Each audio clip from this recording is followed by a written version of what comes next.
बातमीचा सविस्तर वृत्तांत ऐकण्यासाठी व पाहण्यासाठी हर्षकिरण न्यूज चॅनलला लाईक करून सबस्क्राईब करायला विसरू नका।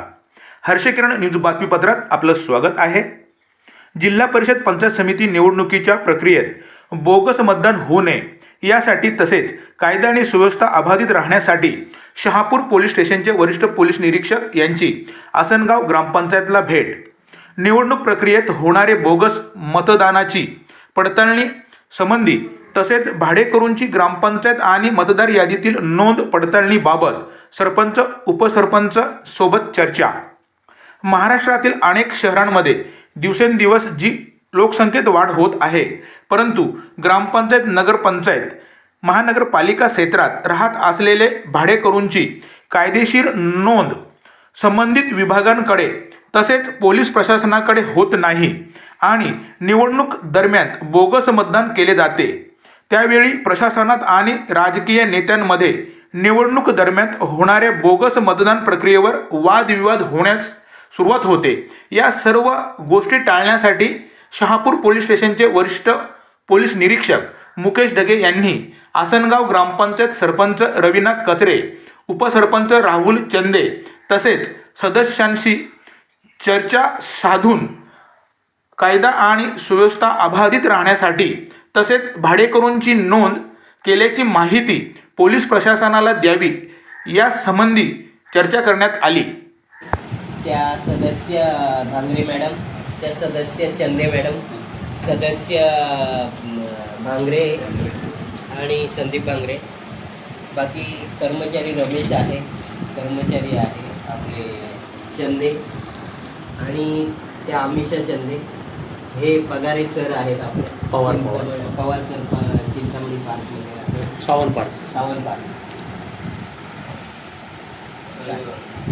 विषय होता एक इलेक्शनच्या संदर्भातून अवैध भाडेकरू जे राहत असतील त्याच्यावर कारवाई करण्याबाबत आपण पण पत्र द्यायचं सोसायटीनं। आम्ही पण आपल्याला पत्र देऊ की जे विदाऊट परमिशन जे आपण जसं ॲग्रीमेंट करत नाही, पोलिसांना कळवणं बंधनकारक आहे। जे आपल्या एरियात कोणतरी बाहेरचे लोक येऊन राहतात तर हे पोलीस स्टेशनला पण इन्फॉर्म झालं पाहिजे। त्या अनुषंगाने आता केसेस रजिस्टर करायला सुरुवात केलेली आहे।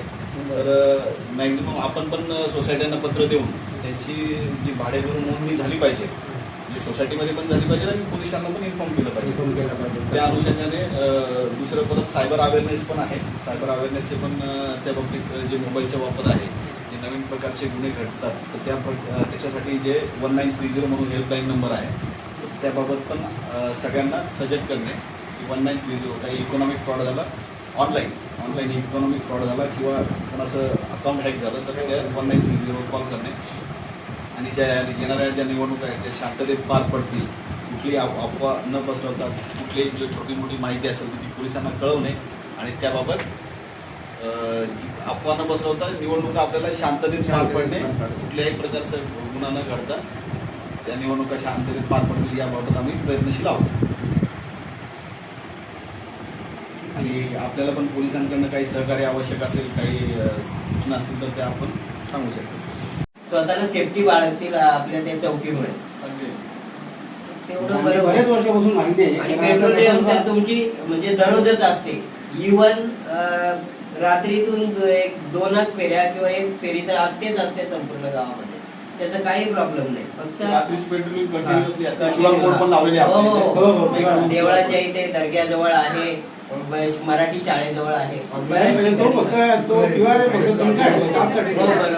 पेट्रोलिंग करणार ते पेट्रोलिंग प्रत्येकाच्या मोबाईलमध्ये आहे ते।